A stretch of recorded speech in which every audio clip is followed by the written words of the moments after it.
How's it going? Today, I'm talking about how to be consistent with training for Run Disney races. This is Running to the Castle, a podcast for injury-prone Run Disney runners on a journey to running magical miles. Join me, Dr. Allie, as I share the secrets I've gathered as a runner, doctor of physical therapy, and coach. You'll learn the exact ways I get my clients to the castle strong without feeling broken or held together with KT tape as they cross the finish line. So I get this question, comment, especially in my free Facebook group all of the time. So I do ask, what can I support you with, or what can we as a group support you with? And the top answer is consistency and motivation. So today I am going to talk about how to be consistent with your training. So it's super important, right? Because, you know this. It's super important because if you aren't consistent, how are you going to show up on race day feeling confident and ready that you're going to cross the finish line? And it's really hard to stay consistent for Run Disney races, because for other races, they don't sell out as fast. Now, of course, there are going to be some that sell out as fast or close to as fast as Run Disney races, but you're purchasing your race bib like 9 months in advance. That's a long time. There are other races where you can literally show up day of and get a race bib. So you could train for the race and be like, yeah, I feel well trained. I feel confident. I'm going to show up and get a bib. So that kind of is reverse, where it's like, well, I just won't get the bib if I didn't train for it, right? And I ran into this years ago when I was running, what did I do? My very first half marathon was in Jamestown, Rhode Island. And I don't exactly remember. It was 13, 14 years ago at this point, but I don't think I signed up for the race and then trained for it. I think I was running consistently, and then Royal was like, why don't we just sign up for a race? We're doing all the training anyway. So we did. And then I did that one. That was in July of 2013. And then I learned that there was going to be a rock and roll marathon, half marathon, marathon production in Providence in September. It was actually on my birthday that year. And so I was like, well, I've already trained for the 13.1 miles. It's only another 2 months. Let's see how training goes. And then I signed up for it. I remember I invited a friend, Cassie, to join me because she was living in the area. She liked working out just as much as I did. She was going to be in Providence, or lived in Providence. I forget at the time. She's moved around a lot. And so I remember asking her like 4 or 5 weeks before the half marathon. I was like, do you want to do this with me? And she said, yeah, sure. And so she did. So we did. And she could buy that bib at least 4 weeks in advance. I don't even know. Maybe she signed up 2 weeks in advance. I don't remember the details. It's been a long time. A lot has changed since that time. So that information has just gone right outside my brain. But you can't do that for Run Disney races now. The race sells out in like an hour. So you have to be planning 8 to 9 months in advance that you're going to do the race. Now, of course, I'm not talking getting charity bib. Of course, you may be able to get a charity bib later. I even saw some people got charity bibs like 2 weeks before marathon weekend. I don't know how they did it, but they did. So, of course, there are going to be little nuances with that, but I'm talking about like signing up for the race, not doing it through a charity, and having to plan 8 to 9 months or more in advance, because, all of the race race weekends, the registration is at different dates. I didn't do the exact math, but I do know that Wine and Dine happens in October and registration is in February. So that's, 8 months in advance, right? If I did my math wrong, please don't at me. That was just off the top of my head, 10 minus 2, 8, but the actual weeks in there does not matter to me. So we're talking you need to be consistent because the training for the actual race in this particular case won't happen for another like 2 months after you sign up. So let's talk about Wine and Dine Half Marathon and Wine and Dine Challenge as an example. Because I was just looking at these dates yesterday as I'm programming out for my new Stronger, Faster Finisher clients. If that's you, welcome. There are 31 of you this round. I am so excited. I love the community and love where we are going. We are slow back the pack runners in a group together, and it is so much fun being in it with so many other like-minded people. So welcome to the group. I am programming out for everybody, and so I've been looking at these dates a lot. We have a lot of marathon runners, dopey runners, and wine and dine runners. Those are the ones that are just sticking in my head right now. Of course, we have Princess and Springtime Surprise and other distances over marathon weekend, but those are the ones that have been in the back of my mind because those are just the ones that I saw most recently as I'm recording this. So let's talk wine and dine and half marathon and challenge, right? Registration, general registration for that is going to be February 10th, 2026. The race weekend is October 22nd through the 25th, 2026. That's a long time.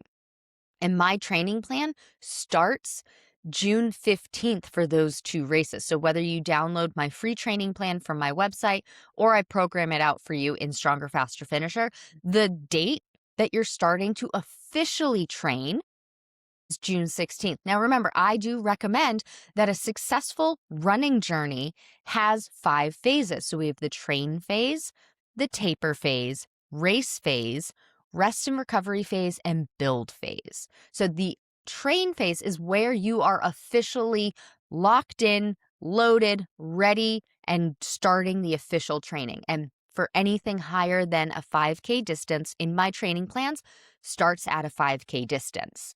So if you aren't at a 5K distance, you're going to start training on that first before you even get into the half marathon and challenge distances. But for the sake of this conversation, let's say that you can run at least a 5K distance without pain. It does not matter if you use run walk or run straight through. The point is you can go that distance without pain. You're not injured. And you can traverse that amount of distance. I don't care how long it takes you. The key is without pain and physical ability, being able to do it. So half marathon and challenge for Wine and Dine starts June 15th. Race weekend is not until October 22nd. That is a long time. And you are signing up February 10th. So February to March, March to April, April to May, May to June. We're talking 4 months before you even get started on the official training. Heck, you could train for a whole half marathon before you train for that half marathon when you sign up for it. And so sometimes that's what people will do. They'll be like, okay, well, I'm signed up for this. I'm going to start training now so that I can be consistent. I love the enthusiasm. Absolutely love it. The problem with doing that is you burn out, you exhaust yourself, you burn out, or you get injured. And then you just don't want to do it anymore. So the first question is, how can I structure this training so I want to keep doing this? How can I structure this training to be able to do this day after day, month after month, and hopefully year after year? How can I do that? If you are going from 0, you should not go all the way up to running 7 days a week. That is not sustainable. You are going to burn out, and then you're going to be upset with yourself that you weren't consistent. You know, you do really well for, let's say, 2 weeks, running every day, 7 days a week for 2 weeks, and then something happens. Little Johnny needs to be dropped off at the dentist, and that's during your running time. Or the dog needs to go to the groomer, or the dog threw up and needs to go to the vet. And then one day you don't run. And then the next day, whatever you were supposed to do in your normal life, the day before when you took little Pluto to the vet, well, now whatever you were supposed to do that day is going to happen on Tuesday. And then whatever's supposed to happen on Tuesday is happening on Wednesday. And it's just this cascade of events. And it looks like life is just getting so lifey, right? Like all of this stuff is just adding up. One of the underlying conditions with that is you tried to do too much too soon. And then it's one thing after another just doesn't happen. And I know it does look like life getting lifey. Now, of course, some situations, life absolutely got lifey. But when you go from 0 to 7 days a week of training, that is partly eating away at your time. And then it just has this cascade. Not great at explaining it, but it's a pattern I see. And I actually just started listening to Atomic Habits. It's a great book. I like listening to books because I can listen on the treadmill. I can listen when I'm walking Levi. I can listen when I'm doing all of the laundry that never seems to end. I don't understand it. I mean, we aren't buying more clothes, but I just feel like as soon as one load of laundry has gone in and gone to the dryer or hung up to dry, because we do hang a lot of our clothes to dry, it's like somebody snapped and more clothes are in the bin. Now, I do know, some of that is Royal will try on a pair of pants or a shirt and be like, no, I don't actually want to wear this, and puts it in the laundry bin. I've been with this man for 13 years. I cannot change that. So I do know that that is a factor. It has gotten less though, so that's wonderful. But anyway, laundry aside. So with consistency and listening to Atomic Habits, now I'm not even halfway through with this yet, but it's so interesting to hear somebody else say this, because I know that building habits needs to be done slowly to make them actually stick. Right? Like we have all of these 75 hard or 21 day fix, or gosh, I don't even know all the names of the other ones. And I love the enthusiasm and I love the concept. Those will work for like 21 days or 75 days, maybe. I don't know very many people who have finished 75 hard. I just don't. And maybe they just don't share it with me. I don't know. Maybe I just don't know a ton of people who actually do it. But what I have found for me personally, which then I help my clients do, is when we make small changes as opposed to everything all at once, it's much more sustainable. And so then you can be consistent with it. So the biggest thing is going to be habit change. And Atomic Habits talks about how to actually change habits. One of them being match up something you want to do or like to do with something you feel you need to do. So I do this where I save my favorite liquid, or one of my favorite liquid IV flavors and scratch flavors. It's the strawberry lemonade. I save those for my workouts. They only get drink. I only drink them when I'm on specifically a long run. So then it's a little treat to look forward to. I also do the same thing with my Nerds Gummy clusters. I only eat them when I'm on a workout. So I will eat those on shorter workouts and the long workouts. And then if I'm going to be on the treadmill, I save a TV show. So I have a long backlog of Grey's Anatomy because I save it for when I'm on the treadmill. So find a habit that you can match up if you're finding you're not going to the gym or you're not working out as much as you can. I highly recommend Atomic Habits. Again, haven't finished it completely yet, but it has a lot of good information. One of them, which really stuck out in my mind because it makes complete sense, is people will say, okay, well, I'll go to the gym on my way home from work. But if your gym isn't actually on the way home from work and you actually have to make more turns and go different ways and you don't literally pass it on the way home, but you have to do extra turns, it's going to become harder to make that one a habit. Just makes complete sense because, we're on autopilot driving home, right? We're not on autopilot driving to the gym yet. But if we're on autopilot driving home and we pass Planet Fitness or Lifetime Fitness or LVAC, which is our local chain gym here, Las Vegas Athletic Club, if you see it as you drive by, you're like, oh, I gotta go. That's what I'm doing, right? Like I line up my workouts after I walk Levi. I have to walk Levi every day. So I change into my workout clothes, walk Levi, and then it's straight to the workout, whether it be on the treadmill, doing my weights, or going outside for a run. Now, of course, it's winter right now. And yes, it's winter in Las Vegas, but I'm not running outside. I don't even want to walk Levi outside, but I'm not letting him poop in the garage.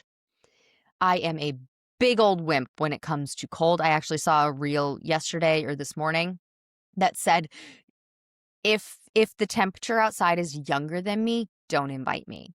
And I I reshared that, but also I wanted to post, well, until it's like 50, don't invite me. So I'm not 40 yet.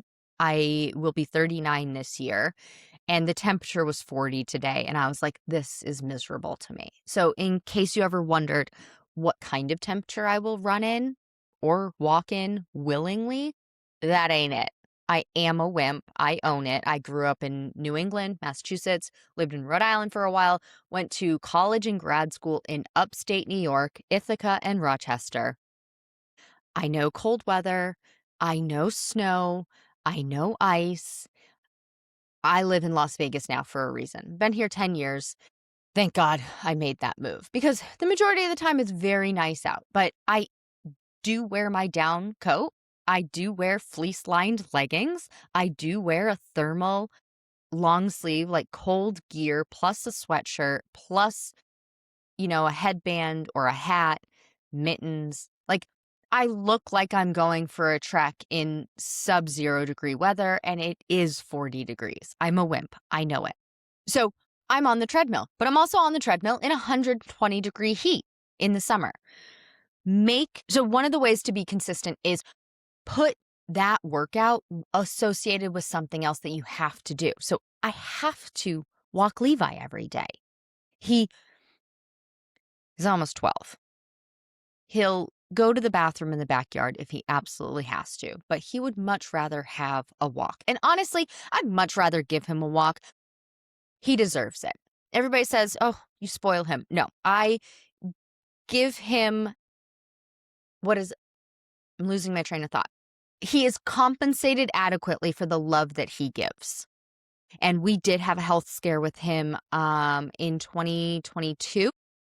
We had somebody scheduled to come to the house to say goodbye to him. And I'm going to try and tell the story without crying, but that's not a guarantee. It was a real health scare. He couldn't stop fainting. He couldn't stay awake.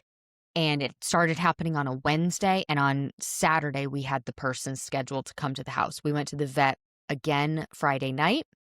And we decided, you know what? I'm going to start crying. Whew.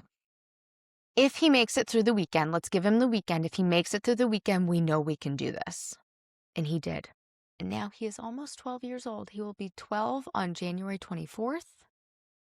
And we took the time and the patience to figure out how to make it so he didn't get excited. So for anybody wondering, he is a soft-coated Wheaten Terrier. They are predisposed to a kidney problem, which is called PLN, protein-losing nephropathy. He has it.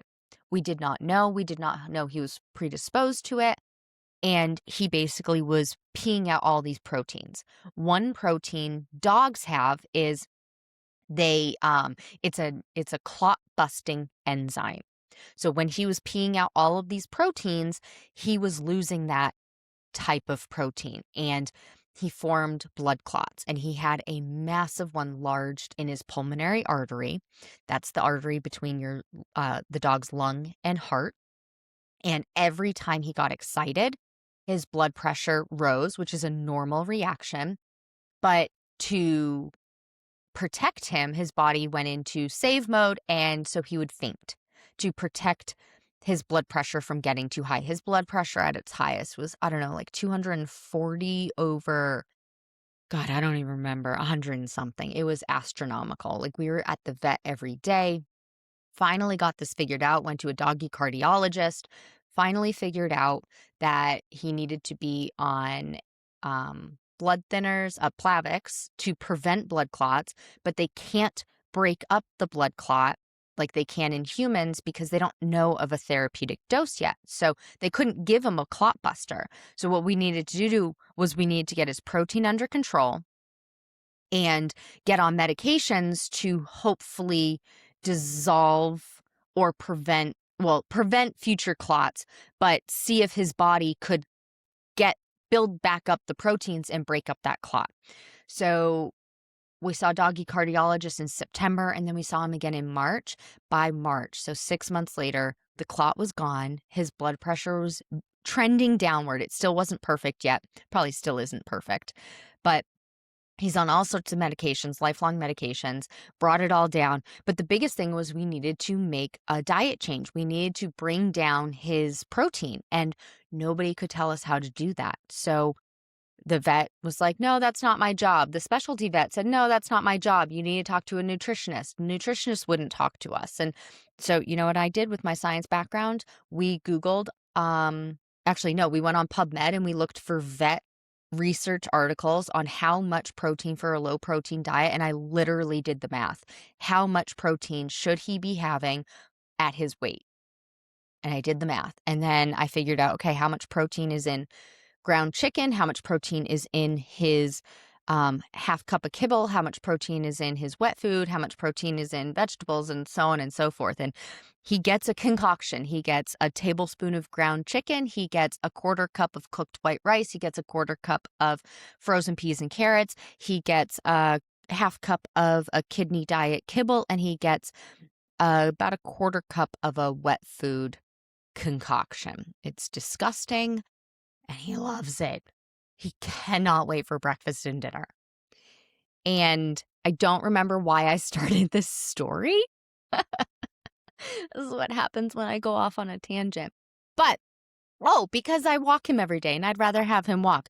I made the decision that when we took this route, I said, these walks are going to be his, and he's going to get what he wants. So he gets a sniffari every day where he can sniff every blade of grass, every cactus. Yes, he will sniff a cactus and get poked by it. And it's his time. And it takes us 30 minutes to go a quarter of a mile. And every bit of it is for him. And then my workout happens afterward. But I change and I get ready and I do my workout after his walk, something that I'm going to do every day for him.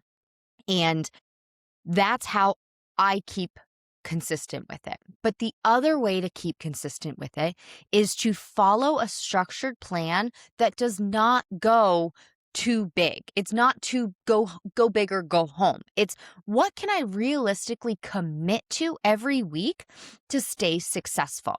If you're going from 0, I recommend doing every other day. So do 3 days a week of something. Just get in the habit of doing something. The best one is just walking.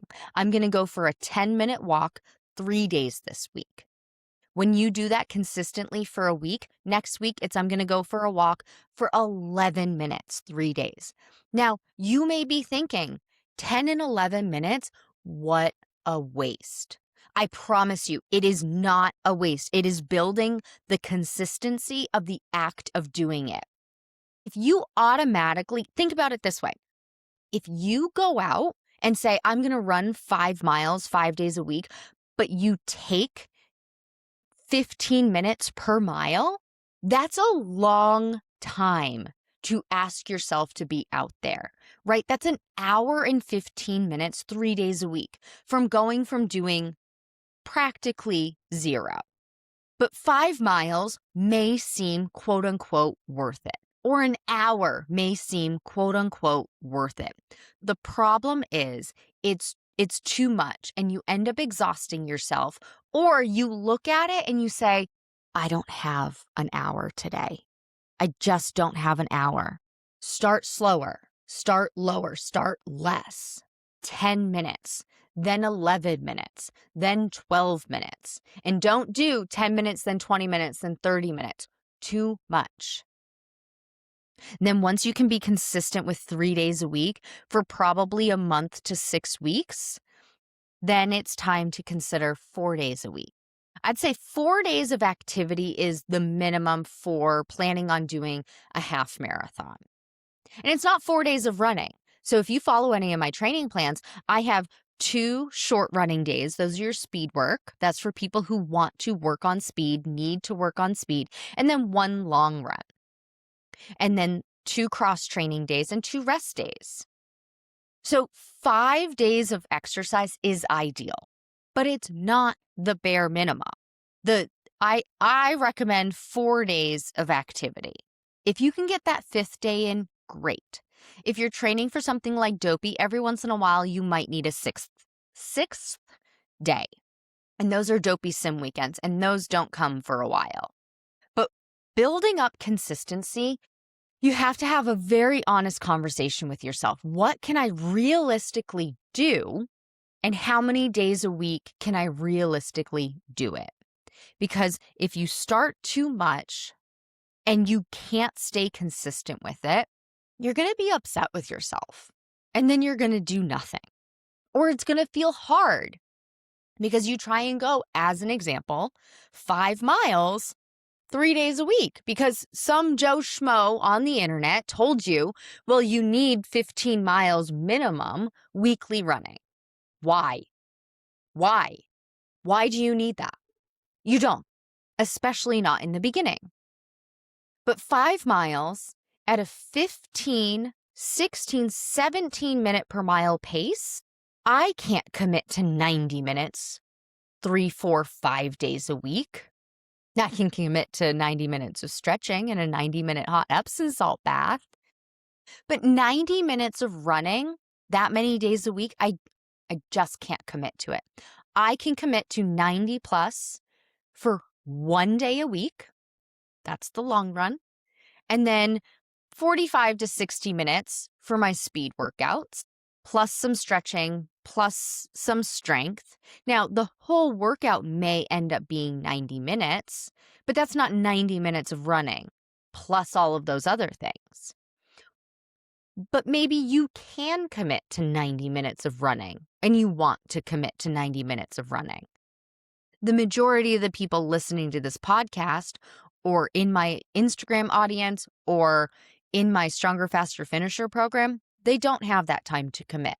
They have like an hour a couple of days a week.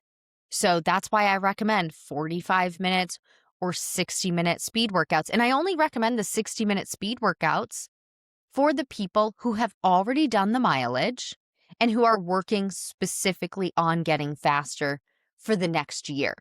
If we're talking about just finishing, which is an absolute wonderful goal, 45 minutes of speed work, heck, 30 minutes of speed work, what can you commit to? And be honest with yourself. You know, many runners say, well, I wish I had more motivation.